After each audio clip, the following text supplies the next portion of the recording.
So step number 1, decide to develop the habit right now, the habit of focusing on what's right in your world instead of what's wrong. The habit of focusing on what you do have instead of what you don't have in a situation. And as basic as that is, and as well as you know it, you've got to make it a habit. Because those habits form the chain of your ultimate character, of who you become and how you end up living your life. We've got to condition ourselves, because if we don't, we'll go back to the automatic state that most people live in today's society. The way to develop the habit is to go on a mental diet. I did this several years ago. As positive as I was going through unbelievable pain at the time. I'd had some major disappointments, some frustrations. I felt like I'd given it all. But what turned me around is one day I picked up this book called The 7-Day Mental Diet. It was a little tiny little booklet. And all the booklet really did was, for about 12 of the 14 pages, it challenged me to really see if I could really truly, for 7 days, live my life without one negative thought. And it kept saying throughout the book, now don't just say, yeah, I can do it, and don't just say, I'm going to do it. Think for a while before you commit to this. Don't actually commit unless you're really going to do it for 7 straight days, no matter what. It doesn't mean you don't have a negative thought. It just means that if you have a negative thought, you don't speak it. You set it aside. You forget about it. Or you replace it. If you say something negative, you go erase. What I really mean is this. Or you say, well, that's not what I mean. Here's what I mean is this. And you immediately focus on something good. It's not that nothing negative ever comes out. It's that you immediately do not allow yourself to hold a negative feeling, a negative thought for 7 straight days, day and night, even when it gets tough, even when somebody disappoints you, even when you get frustrated, even when you give your all and it still turns up lousy. Listen, if all I did was rant and rave on this tape and you didn't listen to anything else I said, but you took on this 7-day challenge, you can't believe what it'll do to your life. Now, I got to tell you, when I first read the book, I thought, wait a second, being positive isn't going to change my life. I got to deal with the real problems around me, those real challenges that are out there. I don't want to just be positive. Somebody says, how's it going? I go, I'm doing great. And they go, why? You go, I don't know, but I just feel good. I don't want to be that way. I want to be real. I want to be on top of things. But you know what? I thought, wait a second. I can be positive about solutions. I can still notice that there's some challenges out there without being negative about it. I can look at the challenges and say, okay, here's what's good about this. Here's how we can use this. Here's how we can turn this thing around. And continue to focus on that. So I took on the challenge for 7 days, changed my life. Now, by the way, one of the keys is you have to have 7 straight days of being absolutely positive. Not one negative thought, not one negative expression that you hold on to. Got to let go of it immediately. If you do not do this, if you're 3 days into it and you do well, and then you have a bunch of negativity, you got to start over. And you know what? After you go about 4, 5, 6 days in a row doing really well, something major negative is going to happen. How's that for some positive programming? But what it is a test to see how committed you really are. I'll tell you something. After 7 days, you feel like a different person. People around you respond to you like you're different as well. All you want to do is establish the habit of noticing what you do have instead of what you don't have. Noticing what's great about a situation versus what's not great. Focusing on solution instead of problems. That's what changes your life. Here's key number 2. Instead of judging yourself and others, decide, remember these are decisions, decide right now to become curious instead of judgmental.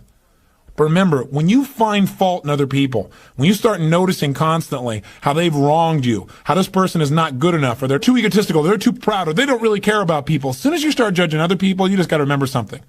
If you start judging other people, you're going to also start judging yourself intensely. If you're angry at other people, there's a very good chance you're angry at yourself as well.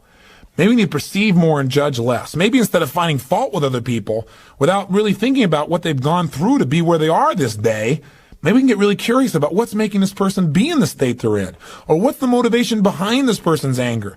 For example, a lot of times we think somebody's being negative or angry or we're frustrated with them, but we never bother to find out what's really going on. I know myself, I was at a party recently and I fell prey to this. There was a woman who came to the party. Everybody behind her back was talking about how unbelievably egotistical this woman is, how negative she was. But you know what? I sat next to her at dinner time and I got a chance to really find out who she was. I got curious about her. And I began to find out about all the pain she'd been through in her life. When I realized was this woman was just barely hanging on to her life. She just needed to know that people cared, but she was so afraid of being rejected that she put out this ego because she didn't want someone to reject her, so she figured she'd reject them first. And I got a chance to really know her, and she was a wonderful person. I'll tell you something else we've got to be careful of that ties in with this, of our being judgmental. Out of our fear of having heroes in our society today, we seem to try and consume them and destroy them as quick as we can. We try to find something that's wrong with our heroes because, boy, we don't want another Jim Jones. We don't want another Jim Baker. Remember, we got to judge less, perceive more. We got to get curious. Instead of living in a society where we're so afraid to believe in anything or anyone that we believe in nothing at all, and we lose our power of positive thinking. We try to protect ourselves from things we maybe not even need to protect ourselves from. Or we live in a society where we try and destroy our heroes, where we take somebody like Barbara Walters, an incredible broadcaster, a woman of incredible integrity, who gets nailed by one person in a book, and it's in every newspaper across the land, how she probably stomped on people to get where she was. That's absurd. Or Martin Luther King, after he's passed on, somebody comes back and stomps all over his career and his reputation. Is that the society we want to live in? Any person who takes glee in watching another person's pain will experience plenty of pain themselves. Remember the quote, "He who is without sin, let him cast the first stone." The bottom line is, if you go looking for brown, you're going to find it anywhere you look for it, in others or yourself. Free yourself from the disease of making others wrong, and you'll free yourself from the disease of making yourself wrong. You have a lot more energy to create solution instead of problems. It's part of the power of positive thinking instead of falling for the destructive power of negative thinking. If you want to get curious, just ask yourself, what do I like about this person? Wonder what's going on with this person that would make them feel this way. How could I help this person? As you ask these kinds of questions, you may learn something about how human beings operate, about their motivations, maybe even some things about how to support yourself as you try to support others. Remember, get curious instead of judgmental. Here's key number 3. If you really want to develop the power of positive thinking as a habit, as a lifestyle, as a strategy for success, then decide right now to find something to appreciate from any seemingly negative person or situation. And develop the habit of giving compliments. See, if you really want to have some more positive feelings in your life, you got to keep focusing on what's right. You got to get curious. And most importantly, you got to find something to appreciate even in the tough times. Because in reality, as we've talked about so often before, the toughest times in your life sometimes provide you with the real resources to change your life. So what we've got to do is find something to appreciate. Not someday when things work out. We got to appreciate where we are right now. And this is something I talked to my daughter Jolie about today. Because she's in an experience today where I thought, well, gosh, she's not being very positive. And I'm going to talk about positive thinking. Because she came in to see me and she's feeling really sad. She's feeling really down, feeling really frustrated. And you know what her problem is? Her problem is she tried out and won the right to be amongst 3 girls who dance in the electric light parade at Disneyland. And that was about 3 or 4 months ago. She's been going there after school every day, driving from San Diego up to Anaheim, burning herself into the ground, getting up and going to school to be a straight-A student still and trying to visit with her family and her boyfriend. And she found herself maxing out. Now think about her problem. Her problem is that she gets to be at Disneyland and fulfill a childhood fantasy.